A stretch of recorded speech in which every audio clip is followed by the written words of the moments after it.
Hello student, आज आप लोग को जीव विज्ञान का क्वेश्चन आंसर कराया जाएगा, जो कि आप लोगों को कहाँ से करना है बताया जा रहा है। तो आप लोग को सर्च करना है, गूगल में जाकर www.rktr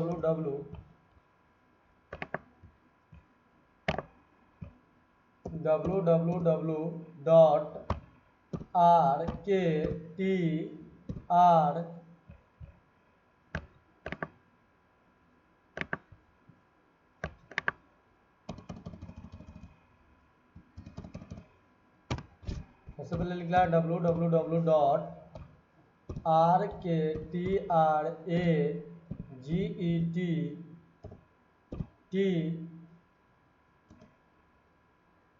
उसके बाद लिखना है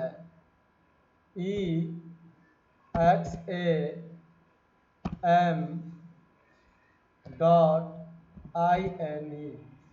जैसे लिखिएगा तो आपको ऑटोमेटिक गूगल पे आ जाएंगे। इसके बाद क्लिक कीजिएगा उस पर। तो क्लिक करने के बाद आप लोग को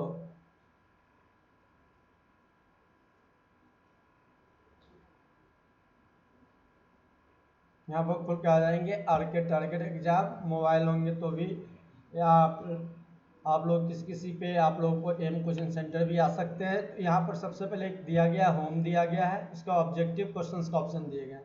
तीसरा में आप लोग को सब्जेक्टिव क्वेश्चंस का ऑप्शन दिया गया। तो सब्जेक्टिव क्वेश्चंस पर आप लोग क्लिक कीजिएगा। जैसे सब्जेक्टिव क्वेश्चंस पे क्लिक कीजिएगा तो उसके बाद यहाँ पे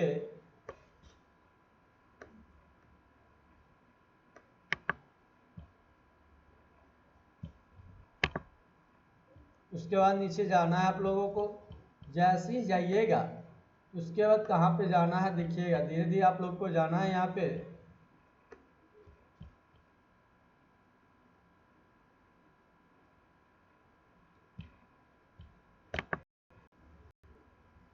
उसके बाद नीचे आइएगा आप लोग। तो नीचे आइएगा तो यहाँ पे आप लोग को साइंस लिखा गया है। साइंस वाले पे क्लिक हो गया और किसी पे क्लिक आप लोग को नहीं करना है। साइंस वाले पे क्लिक कीजिएगा जिसमें विज्ञान लिखा गया है।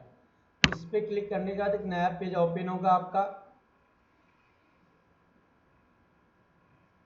अब जब नया पेज यहाँ पे ओपन हो गया, M coaching centre Muzaffarpur board परीक्षा तैयारी के लिए नंबर 1। अब नीचे देखिएगा आप लोग, यहाँ पर कोई भी पे क्लिक नहीं होंगे, सिर्फ आपका जय प्रक्रम बायोलॉजी में जाइएगा नीचे तो यहाँ पर जय प्रक्रम पे आपका क्लिक होगा।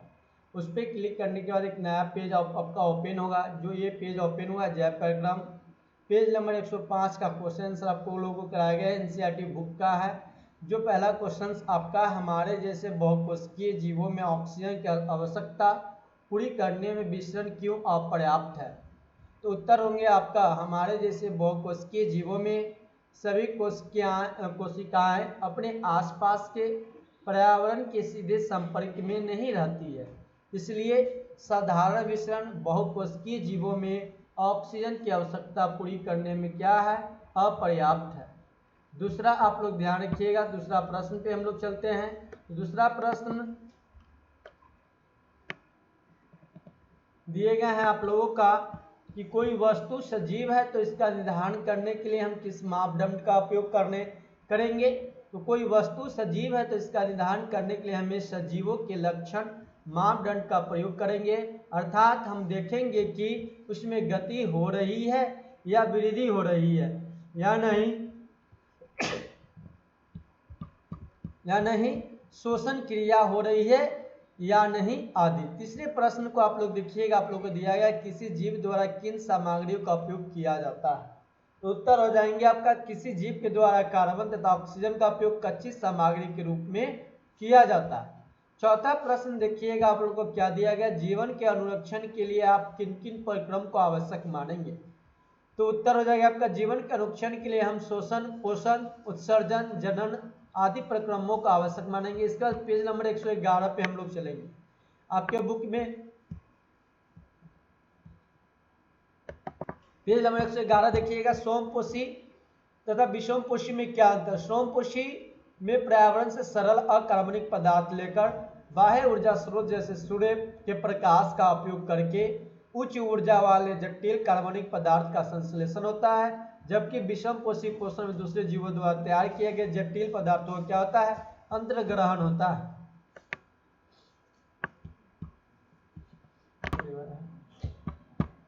दूसरा, प्रकाश संश्लेषण के लिए आवश्यक कच्ची सामग्री पौधे कहाँ से प्राप्त होते हैं? तो पौधे प्रकाश संश्लेषण के लिए आवश्यक कार्बन डाइऑक्साइड को, वायु से प्रकाश को, सूर्य, जल तथा खनिज लवण को मृदा से प्राप्त करते हैं। प्रश्न संख्या 3 देखिएगा, हमारे अमाशय में अम्ल की भूमिका क्या है? तो हमारे अमाशय में उपस्थित हाइड्रोक्लोरिक अम्ल एक अम्लीय माध्यम तैयार करता है जो पेप्सिन एंजाइम की क्रिया में सहायक होता है। यह भोजन में उपस्थित कीटाणु को भी नष्ट कर देते हैं। प्रश्न संख्या 4 देखिएगा, पाचक एंजाइम का क्या कार्य है? पाचक एंजाइम प्रोटीन को अमीनो अम्ल, कार्बोहाइड्रेट को ग्लूकोज तथा वसी अम्ल ग्लिसरॉल में परिवर्तित कर देते हैं। पांचवा प्रश्न देखिएगा, पचे हुए भोजन को अवशोषित करने के लिए क्षुद्रांत को कैसे अभिकल्पित किया गया है? तो क्षुद्रांत के अंतरात्रिक आंतरिक स्तर पर अनेक अंगुलियां जैसे प्रवर्ध होते हैं जिन्हें दीर्घ रोम कहते हैं। ये अवशोषण का सतही क्षेत्रफल बढ़ा देते हैं। दीर्घ रोम में रुधिर वाहिकाओं की बहुत यात्रा होती है जो भोजन को अवशोषित करके प्रत्येक कोशिका तक पहुंचाते हैं। इस तरह से आप लोगों का क्वेश्चन था, आपको मैंने वीडियो से लिखिए, नहीं तो साइट पर जाइए, वहां से आप लोग भी लिख सकते हैं। बहुत जल्द PDF भी आपका इसका दे दिए जाएंगे आप लोगों को।